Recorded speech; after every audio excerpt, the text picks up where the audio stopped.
Alrighty, so if you weren't in class, then you missed the demonstration.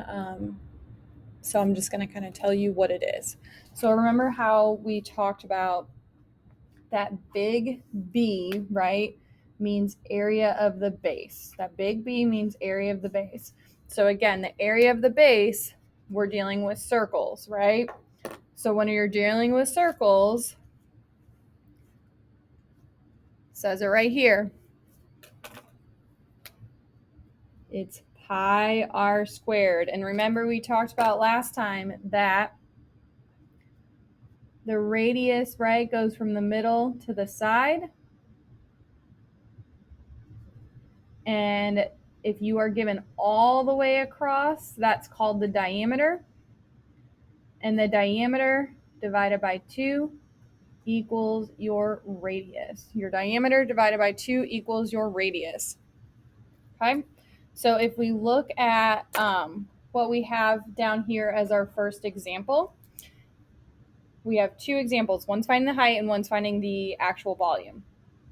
So the formula is 1/3 area of the base times the height. So pi, or 1/3 pi r squared h. So again, this should be remembering from last class saying, oh, that's the formula we used last class, right? Pi r squared h, that was the volume of a cylinder. So now, today we're adding in 1/3 because a cone is 1/3 of the size of a cylinder with the exact same radius and the exact same height. So we are doing, I would recommend, right, multiplying this. And again, you have Desmos, which has a fraction button. And if you don't have the fraction button for some reason, right, it's just 1 divided by 3. And then for pi, we use 3.14.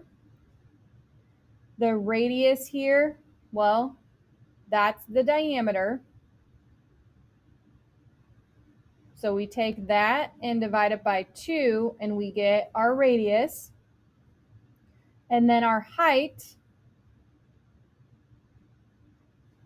is going to be 6. So that's why 2 is here, 6 is here. Pi is 3.14. For some reason, they didn't multiply to begin with, not sure why. So this is our final answer, rounded to the nearest 10th.